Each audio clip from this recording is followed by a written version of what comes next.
Hello, everybody. We're going to get started in just 1 minute, so bear with us.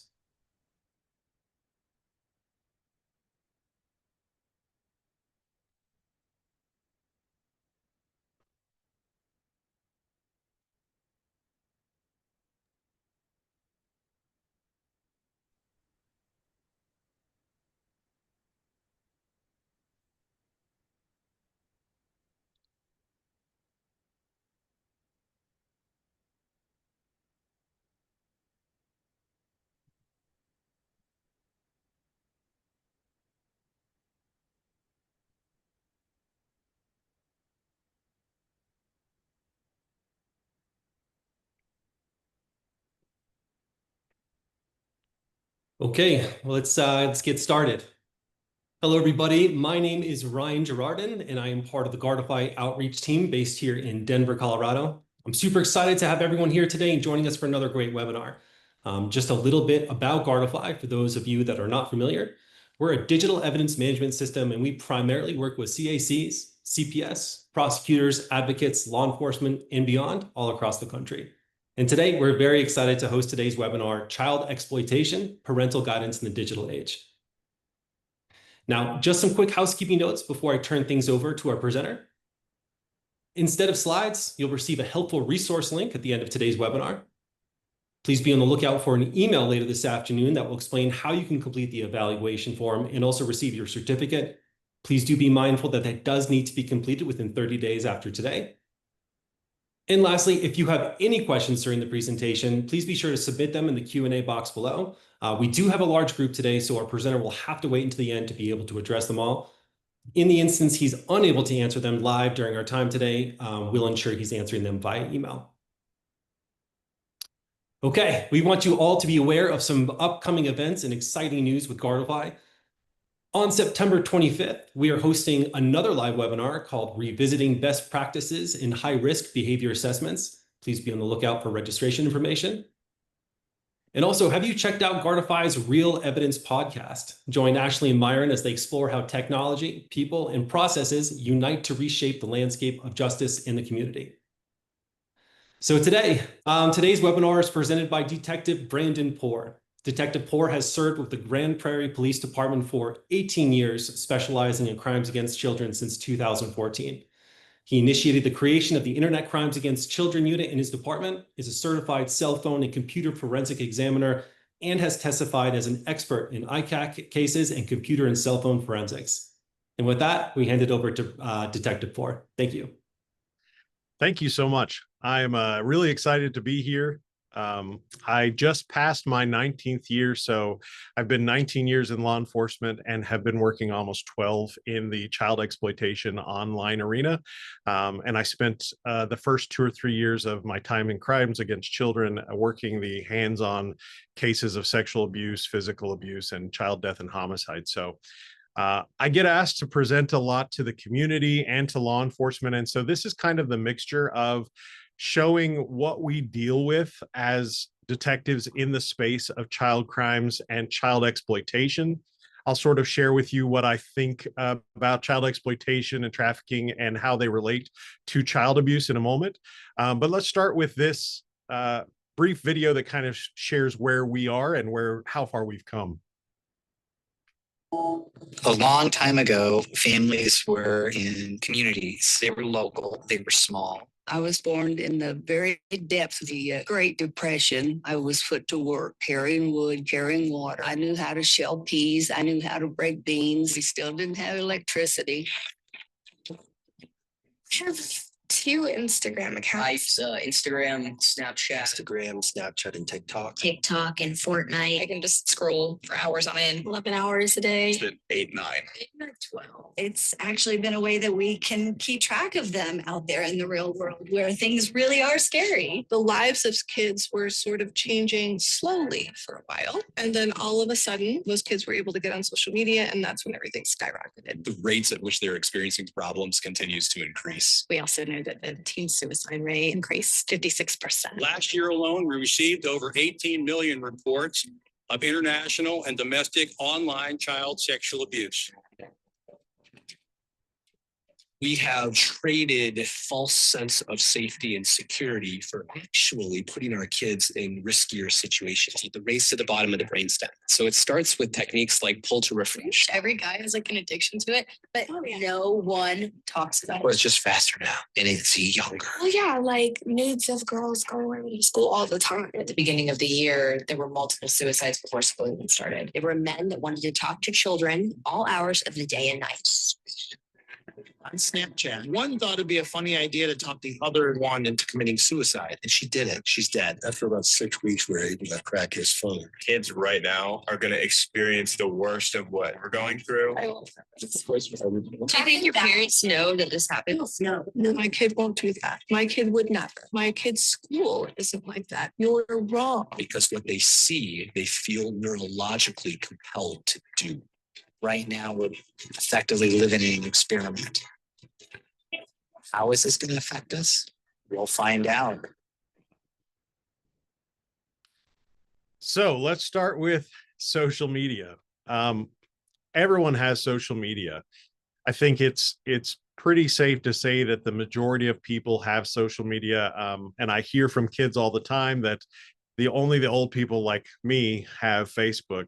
They all have everything, but how many of you have social media? And have you ever thought about what are you paying to have your subscription to Facebook or your account on Snapchat or Instagram? How much do you pay? A lot of people don't think about it that way. And the reason is because we don't pay anything for these accounts on social media, but nothing in life is free, right? So if that's the case, what is the actual cost? How much time have these companies devoted to keeping us clicking and scrolling? Because our behavior, our information, our advertising, all of the ways we interact on social media are the true cost. And so what we have to start thinking about is, if we as adults deal with these issues that come from doom scrolling on social media for periods of time, how much more in an undeveloped brain of a child would we see that kind of thing start to cause the negative side effects, of course? Now, as I said before, I work online child exploitation. That means that I often jokingly say that I am the ugliest 12-year-old on the internet. I have worked child pornography, is what it used to be called, cases. I have chatted with predators as a boy, as a girl. We have done all sorts of different proactive and reactive online child exploitation investigations. But at the end of the day, I believe that child exploitation is just a smaller subset of child abuse. If you think about the end goal of someone who's exploiting a child online, it is at its very root a sexual interest in children. And so that makes it a smaller subset of child abuse. And even within that, child trafficking would fall under as a smaller subset of child abuse and even a smaller subset of child exploitation. So if that's the case, I'm probably teaching you all something that you already know, but I like to start off with some of the myths and things that we see around the child abuse sphere. So the first myth: if a child is sexually abused, there's going to be evidence. Well, of course, if you're in this field for just a minute, you know that a large majority of our cases don't have evidence. 95% of proven cases of sexual abuse don't even have findings at physical exam. And largely, this can come because the human body heals itself, or predators know how to perform their acts without being caught. We have delayed disclosures, and how much evidence is there going to be in a disclosure that comes 1 year or 5 years after the fact, right? The next myth: if a child is sexually abused, they'll tell someone. Well, this goes to that delayed disclosure. That myth is believed largely by our public audience. They believe that, well, if a kid is being sexually abused, they're going to tell me right away, or they're going to tell someone.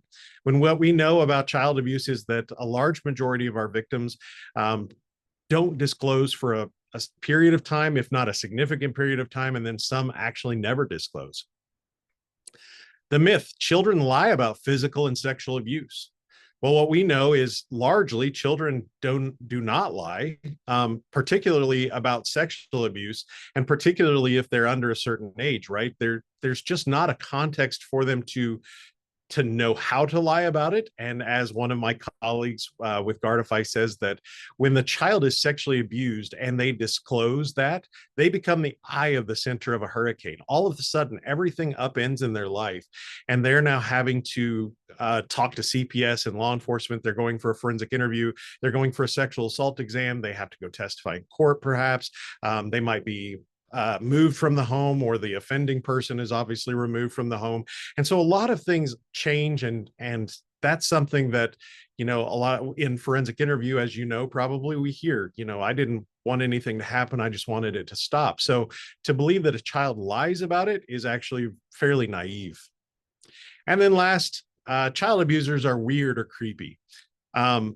Yes, sometimes they can be, but what we know is most kids are abused by a known person. And so we have to really be careful about how we teach our children about who the real dangers are, because a lot of times there's someone in the family, or there's someone that's a close acquaintance or known. Now, I say that do children lie? I have a story that I like to tell because it became a very quick evidence to me that believing children is sort of the place where we start in this field. I had a kid who came forward and said that he was taking the garbage out to his dumpster in his apartment complex. It's around 10:30 in the morning, and he was grabbed from behind, drugged behind the dumpster, and he was able to fight and get away from this person and run inside and tell. When we took him to a forensic interview, the interviewer asked sort of the description of this person, and he said, well, I can describe him as this, and his hair is this, but I know he had this gold chain, but I really couldn't tell because I only saw his reflection in the dumpster. Now, I don't know about you guys, but I don't know many dumpsters that I can see a reflection in. But what do I have to do is I have to believe that the statistics and my own experience working these cases say that children don't generally lie about these kind of things. So I did my due diligence going out the next day to the trash dumpster where this occurred at 10:30 in the morning. And this is the picture I took. I had a little more hair then, but you can see my yellow tie, my blue shirt, and my badge there in the lower corner. And I never believed it, right? You would probably not believe it unless I showed you this picture. And what I used that to show a lot of my colleagues was the child told us what happened. It took 5 minutes out of my day to go and show that this child was telling the truth. Had I not gone, because I took a colleague there the next week to show that person what I saw, and that dumpster had been changed out for another one, and you couldn't see anything in that one. And so to me, it showed that if we take 2 seconds to do our job, we'll prove that that child is telling the truth most of the time, if not all of the time. Of course, we can't go into anything child exploitation without talking about victims. I am a firm believer in a victim-centered approach is the way that we deal with child abuse. We deal with online child exploitation, trafficking, all of the above. So let's talk about some of the victims and disclosures. Approximately 80% of child victims initially deny abuse or are hesitant to disclose it. As we've already seen children in their disclosures, that's a whole field of study, and how the disclosure happens is a process, of course. And so it's not surprising that we would see some hesitance or a fear of disclosure. Of those who disclose, 75% disclose accidentally. Now, how many of you working cases or knowing about cases hear that the child didn't actually tell, they told a friend and that person reported it, or that person reported it to their parents, and that's who obviously told to get the case started? So a large majority of kids don't disclose on their own. It's sort of accidentally disclosed, which is why we would know that this next part is true, that of those that disclose, there's a percentage that recant, because as we know, disclosure is a process. And if they're not ready in that process to disclose, and that disclosure comes out accidentally, then it does stand to reason that they would recant. So what I want people to know when I teach the public or other law enforcement is, hey, recantation is expected, and we can work through the ins and outs of that with our prosecutor and our MDT. But certainly it's not something that has to devastate us and just come out of the blue, because we're always looking for recantations to be a part of a disclosure that wasn't thoroughly processed. And then you have to think, obviously, will they believe me? The child thinks, or I know that I heard a statistic about sexual assault of adult victims, and that 80% of adult victims are telling the truth and 20% are telling a lie. But the point that was being made is that a large majority think that is reversed, that adult victims, 20% are telling the truth and 80% are lying. I don't work those kind of cases, so I won't speak to that. But what I do know is if a child is telling that someone just is abusing them, I'm going to start from a position of belief, and will they believe me and do they believe me should never be something that comes to the child's mind, at least when dealing with us, right? A good friend of mine, Dr. Michael Burke, is actually a forensic psychologist in the field of child sexual abuse, and he has done a lot of the work on child offenders, child predators. And one of the things he brings up, and I like to mention it here, is the process of recidivism, or the access of recidivism statistics. A lot of times we hear from the academic world that recidivism is largely not happening with sex offenders, when our own experience in working these cases or being in these cases tells us that, we see that happening. And so one of the things that Dr. Burke has brought up is how we think about recidivism. Obviously, to measure recidivism or reoccurrence, we have to have one conviction, but truly recidivism is measured statistically on reconviction. Well, he's put forth the acts that we must have in place to get both a conviction or a reconviction. So let's look at these. When we're thinking about the low statistical probability of recidivism, as said by the academics, and what we see in real life. The act has to be known to the child. If you have sexual abuse that's occurring to a child who's not aware because they're asleep or intellectually disabled, or they can't even comprehend what's happening to them, then of course we lose this first part. The child must be able to communicate. So again, no intellectual disabilities, or they have to be at the age that they can talk, and they have to be able to communicate what's happening. And then they must report. Well, we've already heard from the statistics before that disclosures are either delayed or sometimes non-existent. And so we lose a majority of the cases. 84% don't ever make it past this point. If they report, they must be believed. That starts with the person that the disclosure is going to. They must be believed, and then to law enforcement, and so on and so forth. And then police must be called. Now, what we know in this field is there are a lot of families that feel like they just need to handle something in-house, or we've seen organizations or community organizations that feel like, well, we just need to deal with this and make it go away. And so the police must be called, and then we must gather evidence and investigate. And that's difficult, especially if we have a delayed disclosure, something that happened a year or 4 years ago. How much evidence is there, and what kind of investigation does that look like compared to something that happened just recently? The case must be accepted for prosecution. And then the offender must not plead to any lesser offenses, one without a sexual component, and must be convicted and lose all appeals. So when you look at this, all of these things must be in place for a conviction to occur. Now, knowing the dynamics of sexual abuse, how secretive it is, how perpetrators know to offend, we'll talk in a moment about grooming, and we'll know that a lot of the times the victims don't disclose right away. How much more would the reconviction rates be lower than even the conviction rate? And that's why we bring it up, because I don't think recidivism is not happening. I think it's just hard to report. I said this earlier, and we don't call it this anymore. And I'll tell you why. The reason that we call it CSAM, or child sexual abuse material, is because we've heard from the victims of this crime. And they say, look, it's not pornography. Pornography indicates consent, and it's adults. And it's legal because it's adults.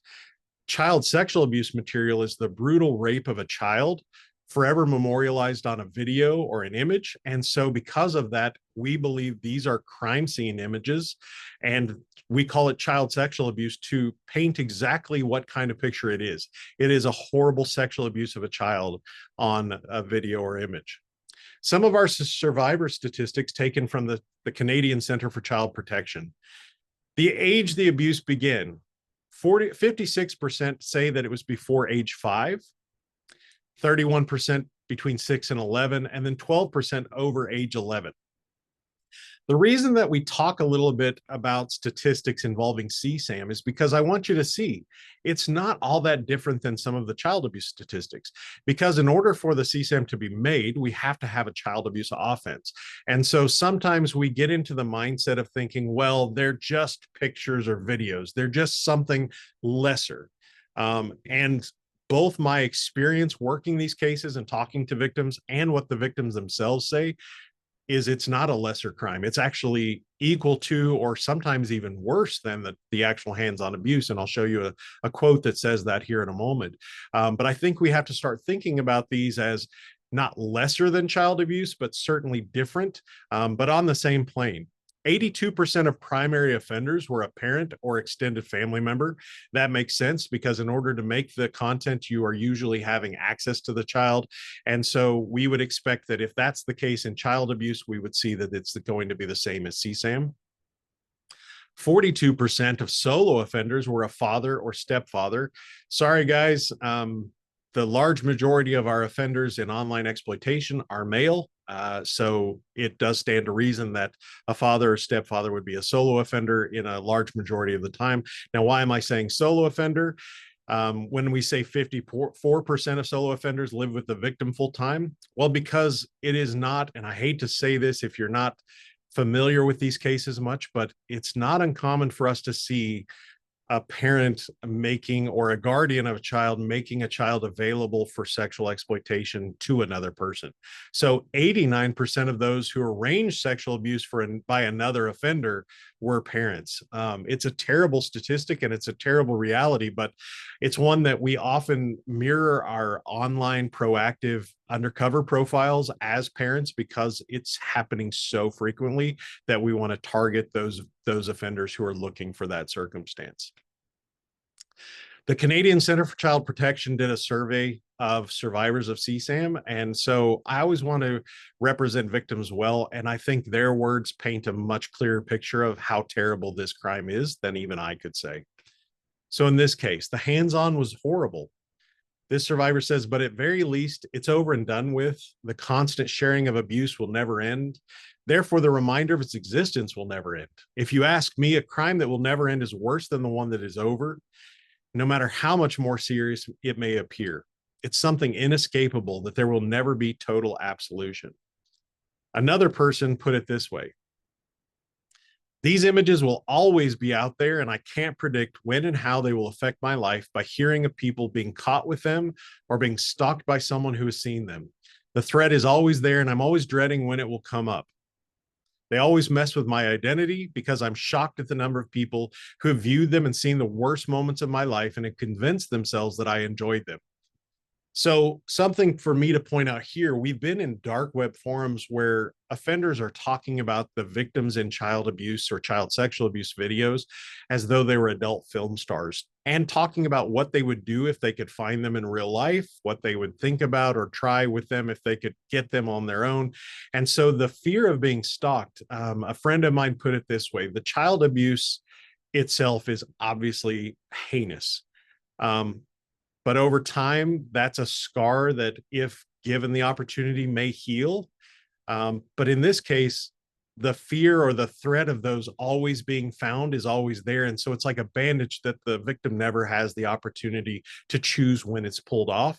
And they just have to worry about the ramifications of those things happening after the fact. Self-generated CSAM is another component of this. Obviously, the production of CSAM by a child, either on their own or at the direction of someone else, is where we're getting these statistics, and they come from Thorn. So some of these, I like to show these especially to parents, but sometimes law enforcement, CPS, CAC, advocates, all of these components in the MDT sometimes don't know that these statistics are so high. So I want to make sure that we're all on the same plane of understanding what kind of problem we're facing so that we can address it more adequately. 1 in 6 minors have shared their own self-generated CSAM. 2 in 3 have shared their own CSAM, have shared it within the past year. 1 in 5 minors reported they had seen non-consensually reshared self-generated CSAM. So that means the images or videos are being shared not within their control. And only 6% of these 9 to 17-year-olds turn to a parent, caregiver, or trusted adult after being sent a nude image by someone they thought was an adult. These should be shocking that so many kids are participating in this or have received things from a stranger that they think are an adult. And I don't think a lot of parents, but even worse, I don't think some professionals know that this is occurring this way. This is a figure that talks about what made the child, and these surveys that we're seeing these statistics come from are a survey of kids done anonymously about what they did online. So what made you decide not to share a nude photo? 29% reported being worried that it would be leaked or shared. 7% were worried their parents would find out, and only 3% worried that it's illegal. So I tell this to law enforcement all the time. Saying it's illegal to do it, or telling parents, hey, it's illegal for them to share that, it may be true, but it's not effective, and it's not the way we're going to combat this problem. Really, the ramifications of the image being leaked are really more impactful to kids, I think, these days. The percentage of minors who agree sharing nudes with peers is normal. It's a little bit old. It's a few years old, but I haven't seen a new study out in a couple of years. So this is sort of indicative of 5 or 6 years ago, but the percentage sharing nudes that believe that, hey, sharing nudes with peers is normal. And if you didn't get that, it's about 25% of all in 21 and 27 and 8 in 2019. 38% of girls have a secondary account. Now, I don't think it's just girls. I think all kids, you should be expecting that a child has a secondary account that the parent doesn't know about. And this will come up later when I give you some of my advice for what we tell parents. But I'll tell you my story later about how this played into my life directly as well. But 38% of girls have a secondary account that their parents don't know about. Among kids who have shared nude imagery, 42% reported they had shared with someone age 18 or older. 25% reported having had a sexual interaction with someone they believed to be an adult. So think about that for a second. It's not just their own peers that they're talking to or talking with. We're seeing that a lot of kids are experiencing nude imagery sharing with adults and that they know are adults. 37% who had an online sexual interaction told a parent or caregiver, and 60% of kids exclusively or predominantly blame the reshare. Now, that was something that switched from before 2020 to after 2020. Before 2020, we saw that it was 60% blame the person taking the photo, and then 40% blame the reshare, 60% blame the person taking it. Then that flipped. Now we see 60% blaming the reshare.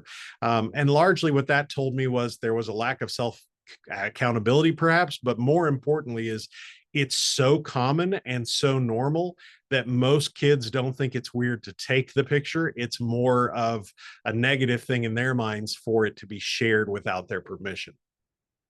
The most alarming statistics are that the kids reported who played as a role in teaching you how to behave online, and a large majority said parents and caregivers.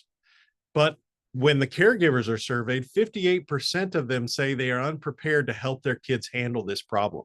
So the kids on one hand are saying, my parents are how I learned to behave online. And the parents are saying, I don't know how to deal with this. And so we start to see the disconnect of why this might become, why it has become an issue and why it might become a larger issue. These are some newer statistics about the caregivers themselves. 1 in 3 say that they've shared a nude image of themselves. And of those caregivers who had shared a nude, they were 4 times more likely to think their child had done the same. It makes sense. If the parent's doing it and they're not speaking against it, then there might be a higher likelihood of the child doing it. 21% of caregivers, or maybe I should put it this way, only 21% of caregivers had a conversation with their child about this. And the most shocking one to me is that 1 in 4 caregivers believe the receiver of the nude imagery has a right to reshare the content at their discretion. Of course, if the parents believe that, then how much more would we see the kid? Yeah, that surprise face is actually what I did when I read that stat too. Now, I know that you're all familiar with grooming.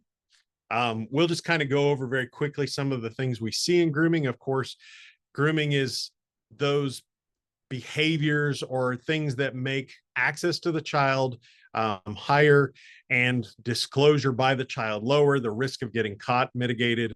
They do so by gaining trust. Obviously, they might take sides or they'll show that they understand the situation. The favoritism, showing special attention, offering gifts, compliments, meeting the emotional needs of that child. The separation or isolation of the child, they might try to get alone with the kid, or they might talk about special outings with the child that brings them away from other people, or they may even start to separate them from their caregivers if they are not the caregiver, so that they can have access in a situation where the child can be made to believe that this is okay. And then we actually have the boundary violation, which moves it from just grooming behavior, obviously, to a sexual abuse.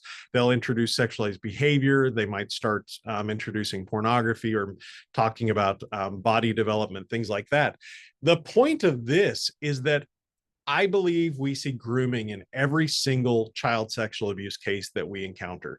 If you don't see the grooming behaviors, then you just have to look in a different lens, because they're there. A large majority of our offenders don't know that they're doing that. When a lot of the offenders are asked, did you groom the child? They'll say, no, I didn't. But the behaviors that they were doing were grooming the child. The one thing about online child exploitation that I want you to take away from the grooming perspective is that it happens online as well.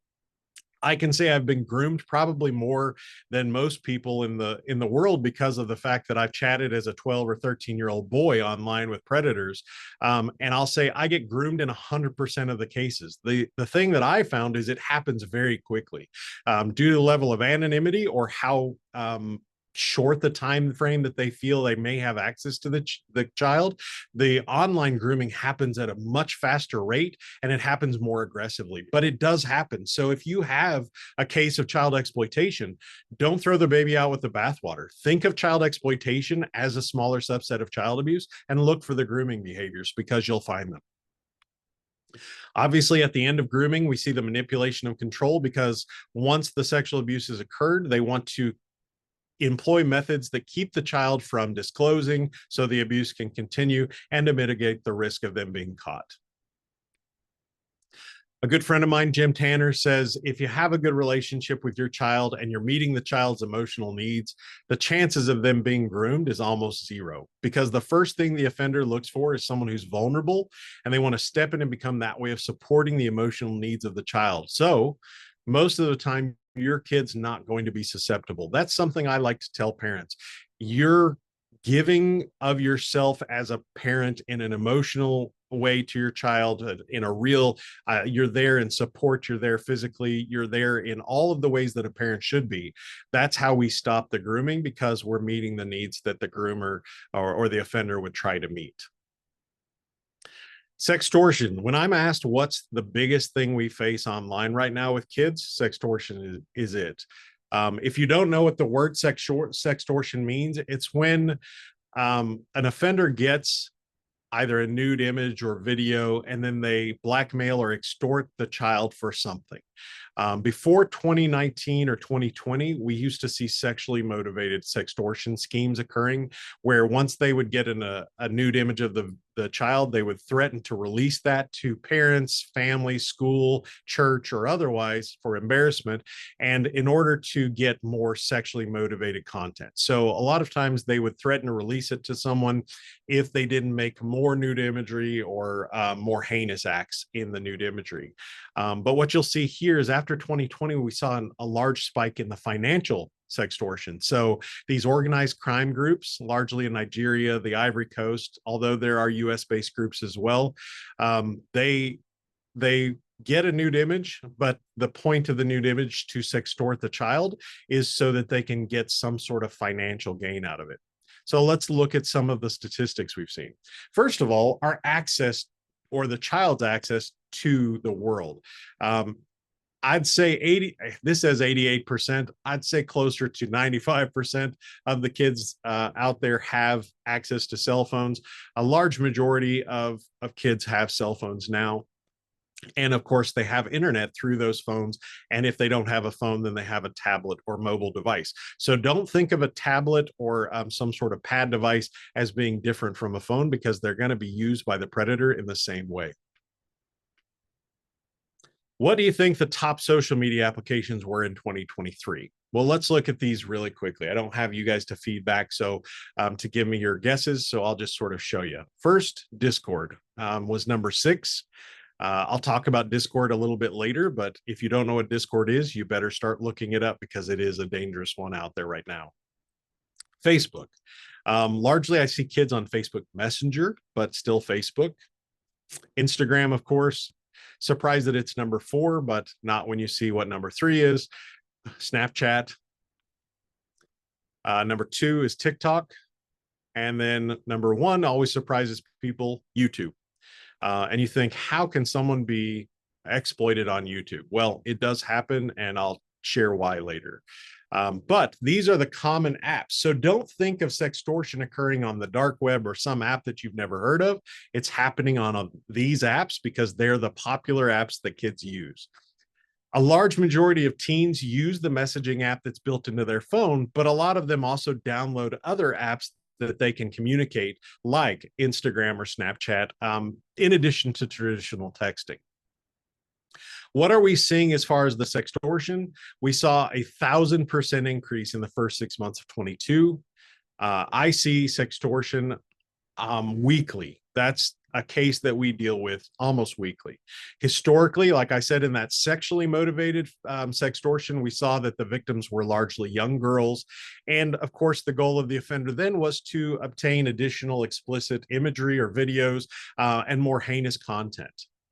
Now, what we're seeing since 2021-ish is a large increase in the financial sextortion, and that is, of course, targeting boys. A lot of times between 13 and 16-year-old boys are the target. And when you think about the victim, think about victims coming from all walks of life. And I hate to say it this way because some people think of it this way. I don't think it's accurate, but they think, oh, they come from families with a lot to lose. No, the takeaway is a lot of our financial sextortion victims are boys from every single demographic, socioeconomic, religious, all of them. And so it can happen to a member of your family, just like it can happen to a member of a family of a kid who's maybe in a less socioeconomically advantaged family, or some sort of abuse has occurred before. It's occurring across the board. What they're doing is they're being blackmailed for money instead of images. And a lot of people ask me, like, what can they get from a kid as far as money goes? Well, you have to think, if they do 10 sextortion schemes of 10 kids for $1,000, they're getting nothing. But if they do 1,000 sextortion schemes of 1,000 kids for $10, you can see why they're doing it in such great numbers. Since 22, more than 7,000 reports in law enforcement. I think it's even higher now because of the Report Act. The platforms have to report it to the social media, to the National Center for Missing and Exploited Children. Largely 14 to 17 or 13 to 16-year-old boys. Perpetrators are both foreign and domestic. And what we've seen is a lot of suicides coming from the financially motivated. One of the well-known stories was a 16-year-old who was sextorted. The scam started on Instagram at midnight, and the 16-year-old boy had committed suicide by 3 a.m. And that was how fast it occurred. Because the child feels like they're in a place of no hope, there's shame, there's fear.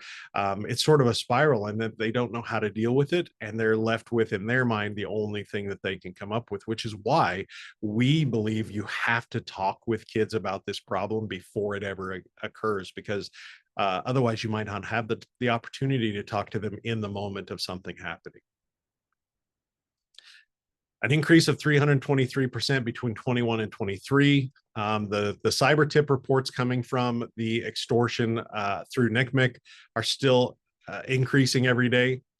And the most common tactics, we see that they're across multiple platforms. So a lot of times they'll start on a platform like TikTok or Instagram or Discord, and then they'll be moved to Discord or Snapchat, or even secondary encrypted messaging platforms like TikTok or Signal, something that would make it more difficult. I'm sorry, not TikTok, Telegram. Because they're trying to make it more difficult for it to get them to get caught, so they'll find an encrypted app where they can delete the messages quickly or not be identified. And the way the predators start the interaction a lot of times is by liking an online post. Of course, they'll offer to share. And so a lot of times people ask me, like, how does that work? Well, the offenders have nude images of kids that they'll use. They'll portray themselves as a similarly aged boy or girl, and then they'll share a nude imagery of that person to get the image of the person they're targeting, and then they'll start the scheme after that. And a lot of times what they'll do is they'll take a picture or a screen capture of the target's friend list and their pictures in their gallery, and then they will start using that. And if that doesn't work, then sometimes they'll even threaten to make some sort of CSAM or other imagery that they'll share if they don't get their way right away. One of my local offenders, with his identities, he had, I think, 13 different profiles that he was targeting boys from across the country with that profile. Typically using female photographs because they're approaching boys, but not always. And then they threaten to post that material online to embarrass or to shame. And then if the child's not participating in the extortion, they'll even start telling them things like that they should commit suicide, that they're going to find them and kill their families, things like that. So one of the things that a lot of people know that we do in the ICAC or the child exploitation realm is we go undercover as boys or girls to talk to predators. So I like to give a clear-cut example of this. This is a case from 2020 that I started in July of 2020 during the lockdown. I was portraying myself as a 13-year-old girl. I think I might be the ugliest 13-year-old girl in the world, but I was portraying myself as one on a platform, and I started talking to a guy who we'll call Greg.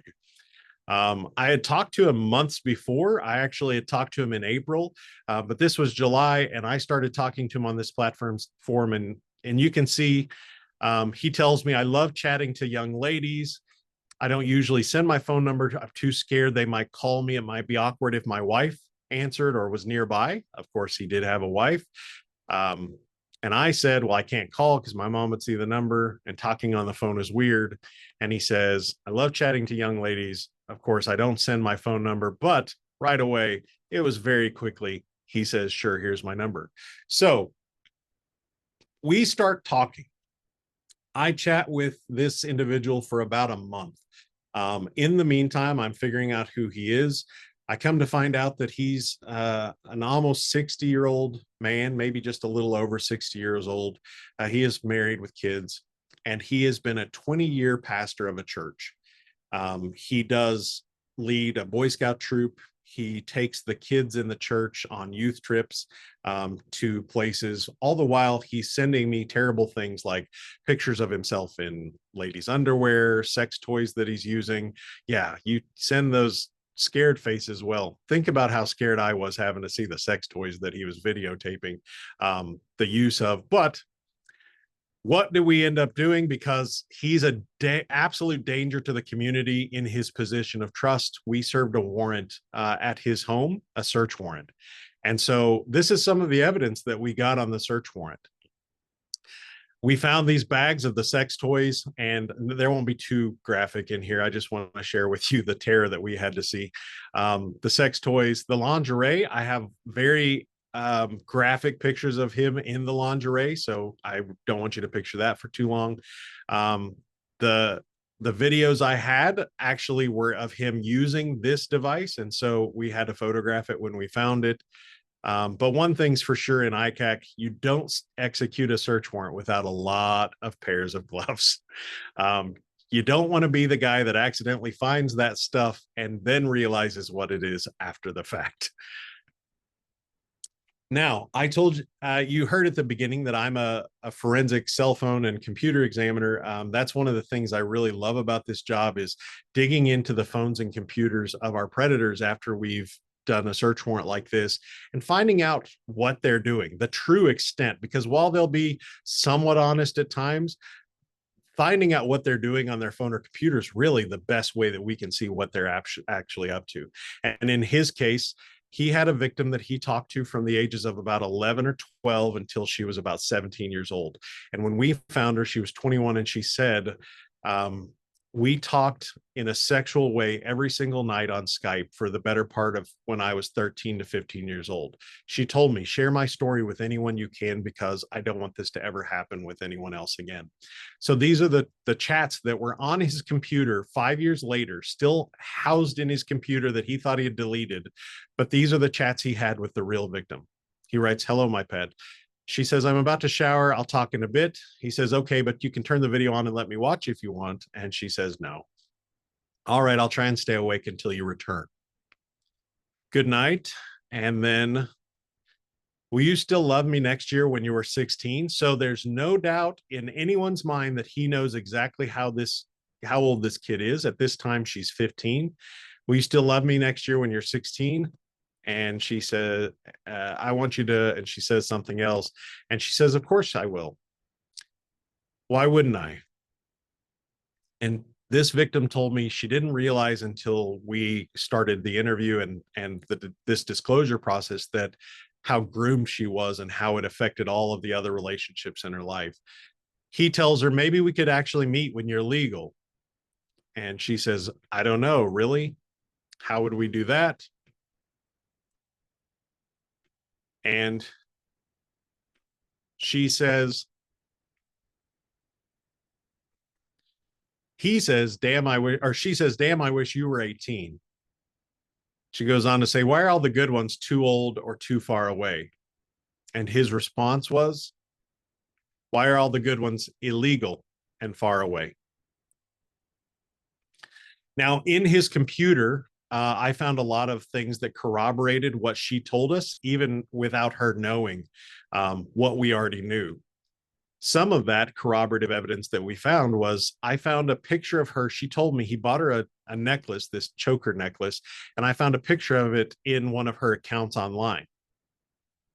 Within his computer, I actually found the receipt for that necklace, and it was actually shipped by him in his computer receipt to her address directly, and it was the exact same. We found a lot of corroborative evidence. In fact, there were things that she told us in the interview that we had already found on his computer, but that she had no way of knowing.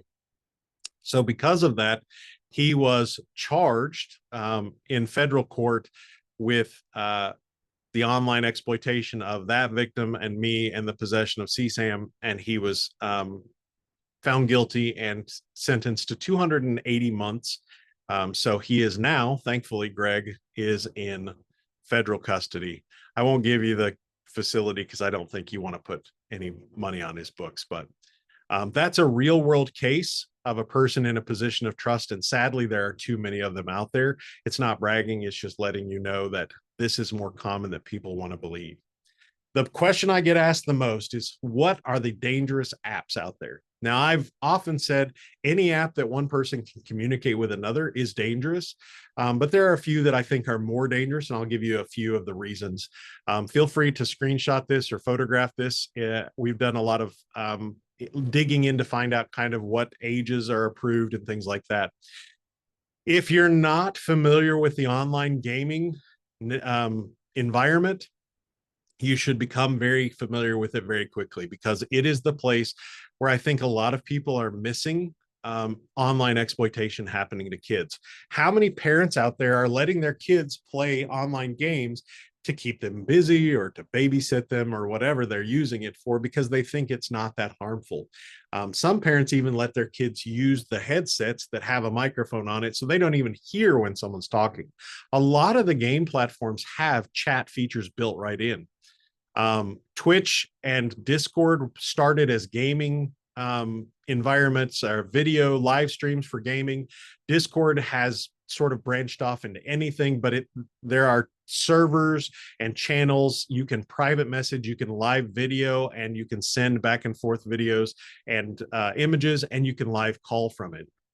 A lot of our predators are on Discord, and it is a place where we're seeing a lot of child exploitation material. But all of these games, Roblox has a chat feature that you can disable as a parent in the settings, but each content creator of games in the Roblox environment can set the chat in their own game to be whatever they want it to be, so that disabling of the platform chat will not disable each game's chat mechanism. And I'll give you a great resource that you can go for some of the online gaming purposes later. Some of the messaging apps, you might be familiar with some of these. Kik is still a place where online child exploitation is occurring. Primarily, the offenders are on there trading in CSAM. Telegram is an encrypted app, which up until about a year ago bragged about never providing any data to law enforcement. Now I've been told by other law enforcement that they are providing limited data. But Telegram, WhatsApp now, because WhatsApp was a Facebook, it's now encrypted. Wicker, Signal, those are all and Threema, those are all encrypted apps, end-to-end encryption, and they have the ability, many of them, to delete messages by either participant without the control of the other person. Thankfully, Omegle, which was a place where we saw a lot of predators coming after children there, that was killed in 2023 by a lawsuit from the UK, so that was a huge win. If you'll notice that Google 4+, some of the Google stuff says it's available for ages 4+. If you have, there's my Chris Hansen reference. But as seen in the Apple App Store, apps in this category contain no objectionable material. And I don't think that that's always the case. So it's incumbent upon the parent to do the research on these apps. The social media and networking, you might recognize a lot of these. Mocospace has been around since early 2000, but it's a place where we have chatted with predators. Whisper's the same. Yubo used to be yellow. It was marketed as a dating app for kids. Be Real is it's the point of it is it makes you take a front and back camera picture every so often to show that, you know, the real things that are going on in life. And so you can see that obviously there's a component of that that would be dangerous. Wiz requires a picture and then age validation of that picture by staff. The problem is a lot of the predators know that they can use a relative or someone else to do the age verification. And so we see sextortion occurring on Wiz quite a bit. The two that you're probably most familiar on here are Snapchat and Instagram. Because of some of these features, I tend to think my personal recommendation is Snapchat should just not be a place where any kid under 18 is on. And I'll show you why I believe that. This is what it looks like, or this is what it did look like. It's a little bit older picture, but you have the snaps, the camera roll, the stories, and then the My Eyes Only. You may not see that if it's not set up, but it has the snap map that used to be on by default. It is not any longer, but it's an easy, quick fix to make the snap map that can locate you down to several meters away. And so you can see that map very easily, or you can have it shared. My Eyes Only is an encrypted container within, and if it's set up, it will have the passcode. If it's set up, it's an encrypted container, often where videos and images are stored, and Snapchat says they can't even access it. The only way in is with the passcode. So that is something that if you see My Eyes Only with the passcode, that means there is something probably in there. You have the ability to add friend, or it makes suggestions to add friends of people who are not in your friends list. So it's suggesting people, and because of that, you may be having kids connecting with complete strangers that have no other tie to them in real life. Instagram has sort of followed closely in some of the features they offer as well. A lot of the kids refer to it as the fake Instagram and the real Instagram. So the fake Insta or the Finsta is the Instagram that their parents know about. And then the real one is the one that their friends and everyone is on because they have that secondary account. All you have to do is hold that account profile button at the right, and you can toggle between one or more account. And so if you have someone come in the room, you can quickly toggle to an account that you don't mind them seeing, and then go back to the one that they don't know about very easily. In addition, they also have the ability for disappearing photos or videos. They have location sharing now, and they have live video abilities as well. So a lot of our sextortion that we're seeing is actually happening on Instagram, Snapchat, and Discord because of these features. Some of the blogs. Now, TikTok used to be Musical.ly, but of course, it's now TikTok. It's probably the most well-known one, but there are DM features or direct message features in those. So, of course, those are always options for predators to contact as well. YouTube, I've seen YouTube videos either made with content hidden in the middle or the messaging part. I had an offender who put a message about sexually abusing a child into the commentary of a video on YouTube. But always remember that a lot of these platforms are just the start of the communication, and then they're moved to a more secretive platform from there. So really any of these can be dangerous in how the predator is using them. The ones like YouNow and Bigo or LiveMe, all of these ones are live streaming, and that's where we're seeing a lot of live streaming sexual abuse. The predators like it because they feel like they can't, unless it's recorded somehow, they can't be caught because it's not stored somewhere, or they can't be identified. So those are things that we're seeing those kind of platforms used for. The dating apps, both opposite sex, same sex. I know people say like, really? Meet Me and Tinder and kids have that? Yes. A lot of times we see kids with these apps. They set up Tinder apps. I've seen kids have OnlyFans, things like that. The danger about these dating apps is you're not getting predators from thousands of miles away. You're getting predators from close to the house because they're geolocated. So they require a geolocation, and so that you can meet local people. And so a lot of these are being exploited that way. And then last but not least, they may not be as common as they used to be, but I want people to be aware of the fact that these exist. There are hidden vault apps. Some of them look like it, or make it very apparent, Vaulty, things like that, private photo vault. But the one that we saw used a lot by both predators and kids trying to hide things is the calculator app. And the calculator app is actually a working calculator. And I'll show you what it looks like really quickly. So this is what it looks like on the home screen. It is a working calculator. So I'm just a dumb cop. So I have to do 2 + 2 on the calculator, which equals 4. Or, if I need to add 4 + 6, it equals 10. And then I subtract 2, or I'm sorry, divide by 2, 5. If I put in my code 1, 2, 3, 4, it opens up into a vault where you can see pictures of my puppies, not naked pictures, thank God, but pictures of my pups held in there. And then you can see there are notes, contacts. There are actually these panic switches. So if you do any of these, it will actually shut the app down. And there's actually a disguise mode where it looks like an application error comes up if you open the app, but if you press in the right place, the app will open to the vault. And so knowing that the app exists, knowing what it might look like and how to look for those things is the first step in finding those. I had a firefighter that we arrested for CSAM about 6 years ago, and he had the calculator vault holding all of his CSAM and pictures of upskirt photos that he took at Disneyland of little girls that he took as he walked around. So now what? Sometimes I feel like with all of this information, I burn someone's house to the ground, and I don't ever want to leave you with a burned down house and no other information of how to move forward. What do we tell parents? What do you tell parents? What do you think, how do you approach it for yourself? Some of our practical advice. First of all, learn the technology. We are way past the day where you can just say, well, I'm not that technological, or I'm not good at tech, I can't do it.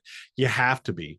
There are plenty of places. This presentation was taken from a lot of different resources out there about these apps, but there are a lot of places that you can go and research. You can learn the technology. I always recommend my favorite special agent Google, to learn about your technology in your life and learn the applications or apps.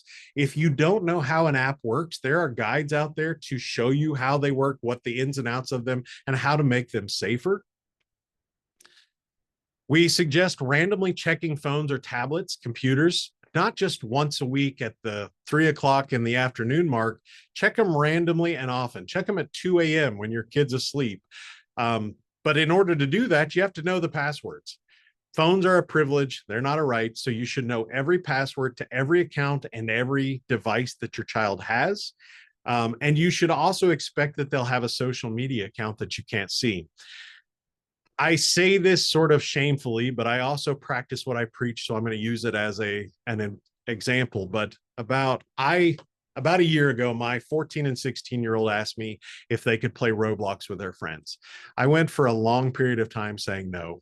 But then I felt like, well, I can make it safe, and they've been educated and raised the way that I teach everyone. And so I trusted them, locking it down, disabling features, and only allowing them to be friends with the few people that they know in real life on there. And about 3 months ago, I went into my 14-year-old daughter's room and said, out of the blue, hey, I want to check your phone. Is there anything on here I don't know about? Any accounts I don't know about? And she sort of shamefully dropped her head and said, yeah, I created a Roblox account 2 days ago that I didn't tell you about. And I said, okay, tell me about that. Now, the thing I'm going to tell parents is don't freak out. Don't have an adverse response, because how do you get your child to trust they can tell you that you're a safe place if you react badly? And so I said, all right, tell me. And she said, well, you don't let us talk to anyone outside of our friends. So I just wanted to see how people were talking. So I made this, but I've only had it for 2 days and I felt really bad. And I said, okay, well, let's look through it. We looked through it together. There was nothing on there. She said, actually, after she created it, she saw the chats that were happening. It made her feel uncomfortable. And so she stopped looking at it. But the way I responded after that was, okay, there's a good lesson to be learned here. But what I told my wife, because she was very upset, much more upset than I even, because I told her, hey, this is a win. She didn't hide it. She told us, and she told me the passwords, and we deleted it. Now, almost 4 or 5, almost 6 months later, I'll make a joke about it. And she's like, no, I don't have anything. I promise you can look through it. I look through it anyway regularly, but it was a stark reminder that even though I'm diligent about it, this is the thing that I push the hardest. Communication is key. Don't just have the talk. Sometimes, we joke about our parents having the one talk, the difficult talk with us one time when we were 12 or 13. I use this stupid analogy where I tell people, when our kids start brushing their teeth, how do we teach them to do that? We demonstrate how to brush their teeth, and then we show them, and then we let them practice, and then we guide them through it. And then as they grow up, we say, have you brushed your teeth? Hey, you need to go brush your teeth today. Hey, your breath stinks. Have you brushed your teeth? Disgusting. You got to brush them twice a day minimum. We do that till I still remind my 14-year-old sometime, hey, have you brushed your teeth tonight? No, I'm on my way. Okay. That's something I'm still doing as a 14-year-old kid. Why do we want to have a talk one time? We should have age appropriate, developmentally appropriate talks from the time they're little until they're old about everything, but including about how they behave online, what they should expect, and what the dangers are. And we can't do that if we don't know it. Get involved, be educated, and be intentional. If you don't know where to go, well, I have this is what I offer to people if something's happened. So if you have parents that something's happened, I tell them, don't panic, don't engage a suspect, don't initiate communications, just call the police and let us help you walk you through it. So some of the resources you can go look up for yourself if you want to learn more, or if you have someone that's asking you how to get involved and to learn what they can do to protect their kids. The National Center for Missing and Exploited Children has a ton of great resources, including Team Hope, which is a group of people, of survivors who offer their time to counsel other victims and walk through them through the worst of the times that they can help them with.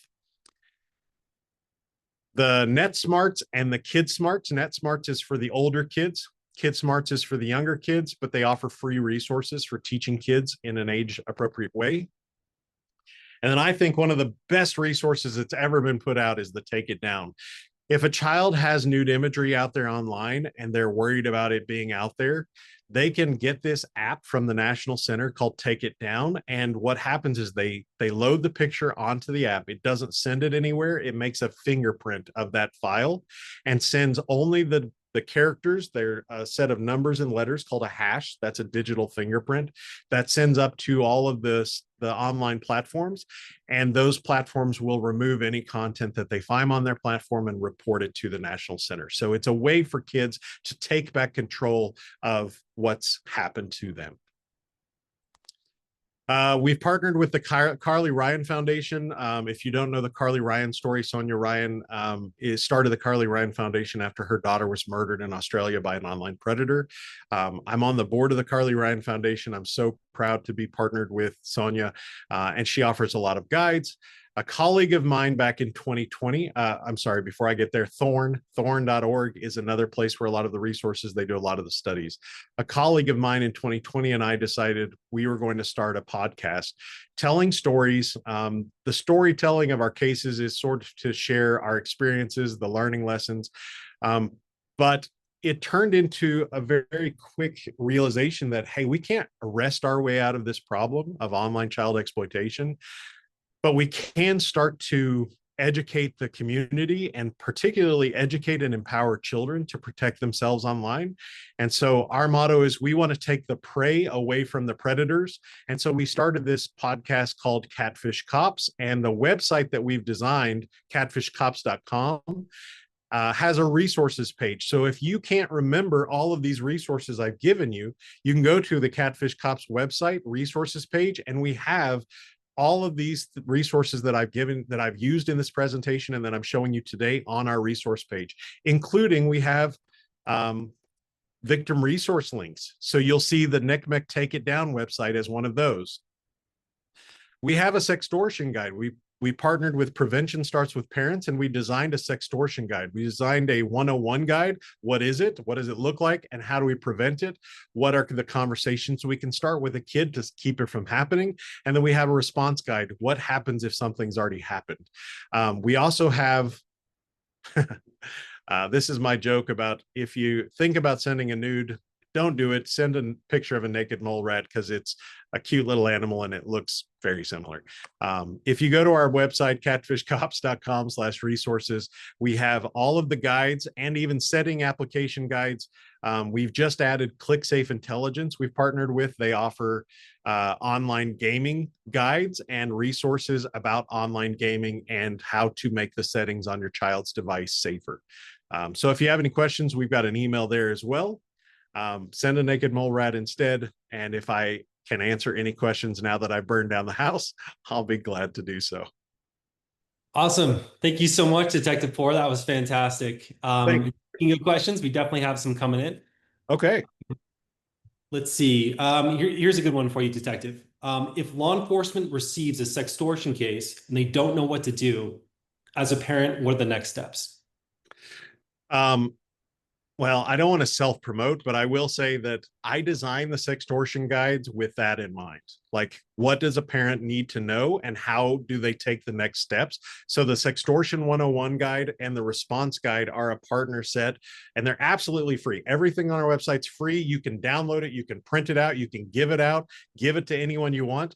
But the guides walk you through what to expect, because every situation's different. Every resource is different. Every law enforcement agency handles things maybe slightly differently. So what I want to do is mitigate and manage expectations of what you should expect, because it may not always call for the same procedure. So that guide will sort of show you, what do I do first? What do I do next? What should I expect in this process? And then what resources are available to help me? Awesome. Thanks for that. That's great. course. And this is in response to recidivism, if I'm pronouncing that correctly. Recidivism? This individual had asked, so if all of this is known, why are so many prosecutors unwilling to even charge out these cases? Are juries so unwilling to convict, even if they learned these facts about victim behavior and physical evidence? I will never say anything about the prosecutor because I know their job, like ours, is just as tough, and they have a lot of decisions to make. I'll say that because I do see some of these prosecuted. It just depends on the facts of the case. What I think happens though is they know juries, they know judges, they know kind of how the response will be, and so unless certain things are in place, they may not be able to move forward. But I started this when I worked the hands-on cases of child abuse by telling parents, because parents, say, well, we want justice. And I said, justice looks different for everything and for everybody. And your idea of what justice is and someone else's might not be the same. So I always think of let's give healing and restorative resources first, and then the prosecution is sort of a secondary or tertiary issue. As far as the process of like recidivism and disclosure and the dynamics of sexual abuse, I think that a lot of prosecutors, ours locally, use the CAC and the people at the CAC and their expertise to help educate juries when they do go to trial. Sometimes prosecutors with the online cases are just not as familiar, and so they might not know how to do that. And if that's the case, you can give me a call and I will tell you what I know about it. And then I can even connect you with some prosecutors that I know and trust wholeheartedly who do prosecute these, and they can walk you through the steps they would use. That'd be the best answer I think I could give. Great, thanks. And this question looks like it's specifically for you, Detective. How do you manage your children being around other children who have devices? Yes. So, and I didn't even say that. One of the, people ask us about parental monitoring software. I think that parental monitoring software has its place, but a lot of people use it in place of doing parenting. And so the reason I say that is because a lot of people think the parental monitoring software is going to catch things, but they don't take into account like a kid given a device by a friend, or worse, given a device by a predator who's talking to them already.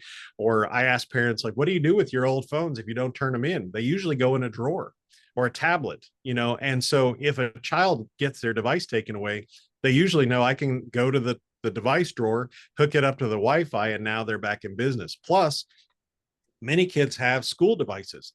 And so parents believe that school devices are so filtered that it could never be used for something like this. And I'll tell you from firsthand experience, we've seen school devices used by predators to contact the kids.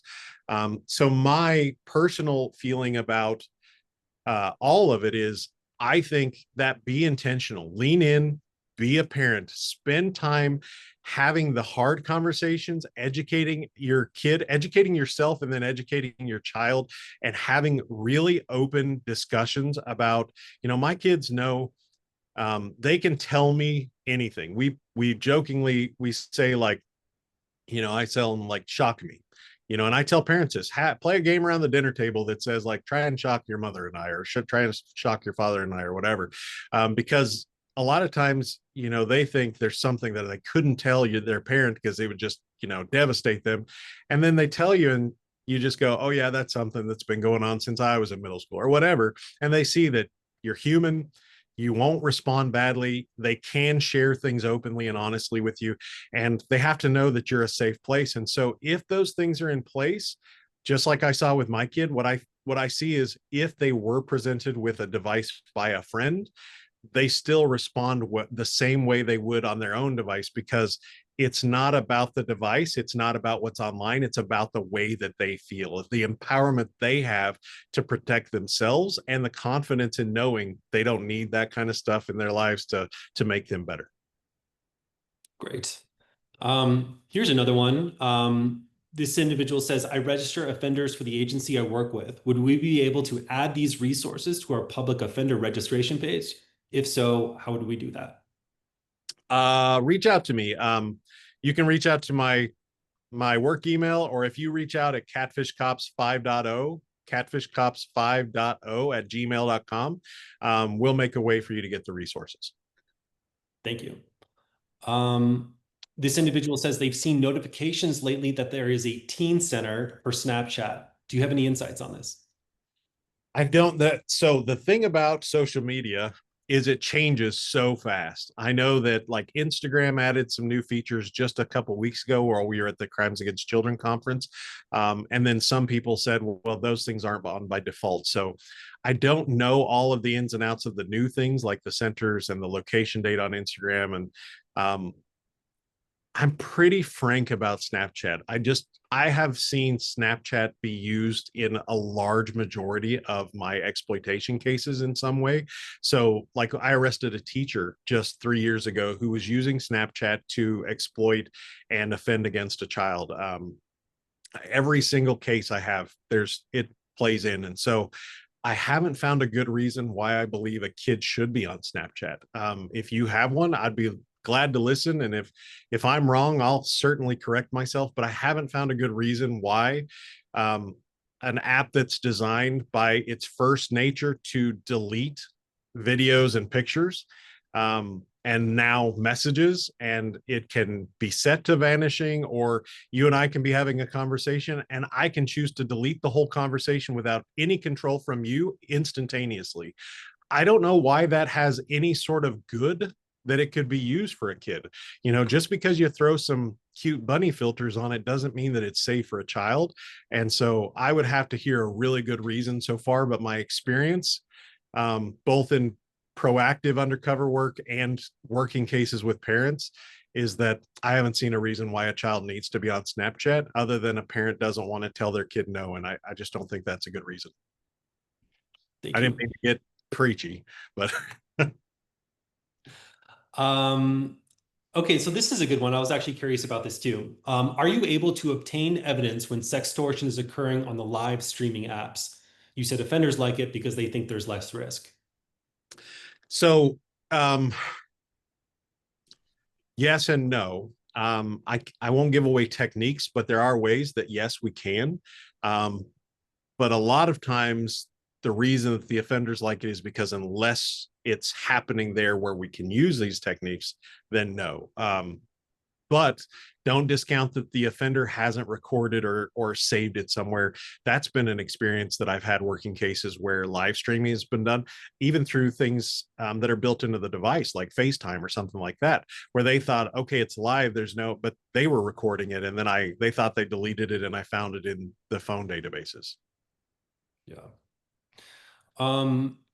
How do you handle, detective, how do you handle cases when there is an initiating child or teen that has offended or another teen or child? And how often does this happen over adults offending on children? Yeah, the juvenile on juvenile offending is certainly a concern, and it happens frequently, I know, but you know, my colleagues in the hands-on side of this work more of that now.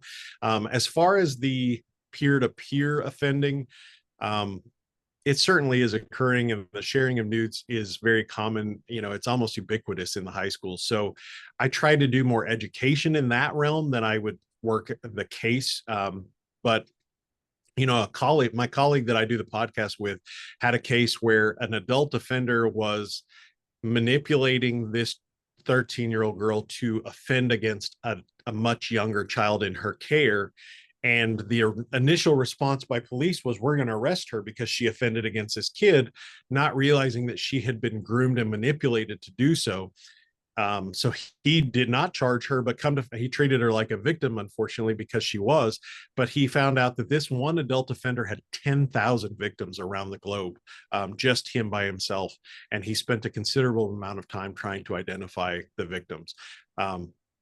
So I say, look at each case on its own circumstances and then decide, is this juvenile, you know, someone that needs resources as a victim, you know, because we do know that there are groups out there. 764 is one it's a horrible group that does sextortion, but they will sometimes make juveniles do things to other kids as part of their manipulation and coercion.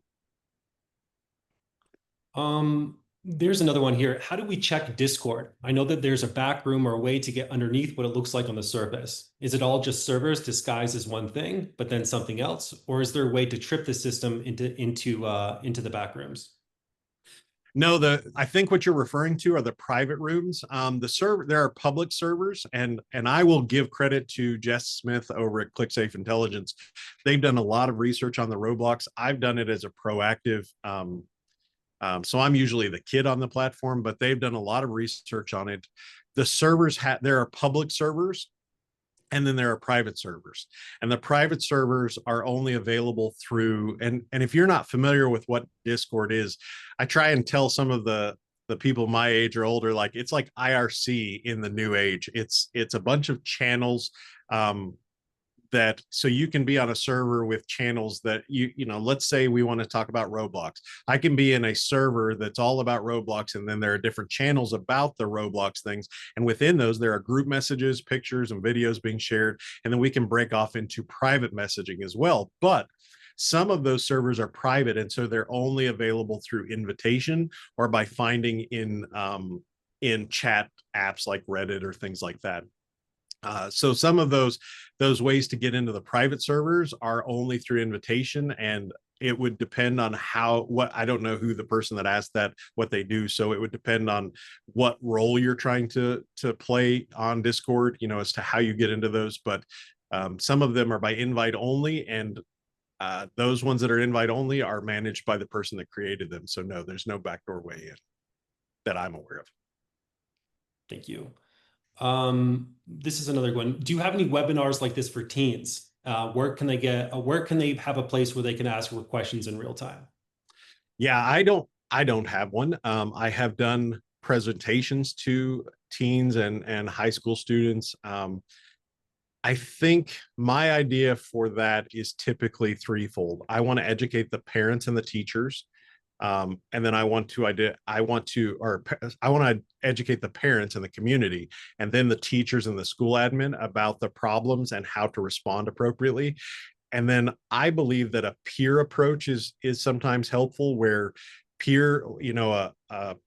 a group of peers is taught how to approach this problem, and then they go and teach it to other peers, so that we've got this sort of three-pronged idea of, we are presenting to parents about the problem so they can address it at home, teachers about the problem so they can address it on the large scale, and then peers about the problem so they can teach other peers how to handle it and be a safe place for them to turn if there's something going on. So I think those are the ways that we approach that. If you need a presentation done, there's probably an ICAC person in your area, or a school resource officer. And if they need resources, we have a ton of them on the website. The National Center for Missing and Exploited Children, the Kid Smarts and the Net Smarts are actually designed just for that. They'll give you presentations for age appropriate student presentations. Here's another one, Detective. I have told children that I work with that having nudes of themselves or other minors could ultimately lead them to being charged with CSAM, even if they're a minor themselves. Is this generally accurate? I'm hesitant to say definitively anyway. I would just caution you that, like, generally, and every case is different. I will say that there are times where prosecution may be called for or appropriate, but in general, I'm not going to take something that a juvenile, particularly a young kid in a school environment that's seeing all of the kids around them do the same thing, and make them into an offender because of it. I'm going to use that as a chance to educate and to sort of figure out what's going on in the underlying way. But I would also say this: I don't think telling them that it's illegal is effective. I have seen people tell kids that it's illegal, and it's kind of like that. It just doesn't help the problem. As you saw in the statistic, 3% were worried about it being illegal. More so, I talk about, what's going on that led them to take the picture, or would lead them to share a picture. And then let's talk about the long-term ramifications of what can happen if that is shared. So if you take a nude image that somehow gets shared, the embarrassment, the shame that comes from it, you may lose a scholarship, you may lose a college education application admission or something to that effect, you may lose a job. I had a 23-year-old come back and say, I sent pictures to my boyfriend when I was 16, and now someone just told me they found my pictures online. How do I get them down? And I had to say, well, we don't. There's not really a way to completely remove them. If we could, we would remove a lot of things on the internet. So we have to start sharing the long-term dangers of what could happen early on and maybe prevent it, and share alternative ways that they can express themselves. That's just a hill I don't want to die on as far as, I'm sorry, that's a hill I'm willing to die on as far as teaching kids not to take nude images, but I don't think saying that it's illegal and you can be charged is effective, nor do I think that many people want to charge an offender for, charge a kid for doing something a dumb kid does. I think a lot of times we want to sort of fix the problem at the root more so. Great. Detective, how well crafted are these fake social media accounts being used for sextortion? Do they often have photos posted? Would there be specific things that we can look for on accounts that would help identify if an account is fake or not? It varies. Yes, I've seen some profiles be very well put together, and then I've seen some that look very suspicious, but a lot of times they'll lock them so you couldn't see it anyway. You have to understand, though, the people doing these sextortion schemes, particularly the financial sextortion schemes, are large organized crime groups. If you want to, you can go like Google these groups. They're sharing on video platforms how they do their scams, their blackmail scams, as they call them. So they are organized crime groups. They will spend much of their time doing this just like someone who scams elderly or financial scams in another demographic. So they spend a lot of time curating the proper profiles, and a lot of times they'll create a profile, use it very quickly, and then it's gone, so it can't be traced. And so that's been one of the particular problems for us identifying it, in addition to the jurisdictional problems of them being international a lot of times. So if you think that that's occurring, hit report on the social media platform that you're on, because the platform can see the activity that they're doing on the back end and determine whether they are someone that needs to be banned or not. Great. I think we have time for just one last one. So this individual is asking, can you discuss a little bit about the rise of VNG like 764 or 6996 and how they differ in their approach than traditional financial sextortion? Well, the financial sextortion, I mean, at its root, the organized crime groups that do the financial sextortion are, they're after quick finance as quickly as possible with low risk. So they're very quickly hitting a large number of people for gift cards or V-Bucks or things like that in gamings. Whereas the groups like 764, they are anarchist groups, I believe is the term, that they're looking for the downfall of society as a whole. And so the sextortion schemes, the sexual abuse, the child sexual abuse material, the cutting, the self-harm, all of that is just one component of the anarchy that they're trying to inflict. And so it's more, their mindset is not financial gain. Their mindset is the downfall of all of the society. And so to me, they're far more aggressive. They're far more willing to take it to places that some of the financial sextortions are not, because they're after a quick buck. But they're probably the most dangerous thing we're facing in that sort of realm there. Great. Well, thank you tremendously, Detective Poor. It does look like we're reaching the end of our time today. For everyone else, please be on the lookout for an email later this afternoon that's going to explain how you can complete the evaluation form, receive your certificate for attendance, as well as Detective Poor's contact information. Did a great job, Detective. Thank you so much. That was super informative. Thank you all for putting up with me. I know I have a face for radio.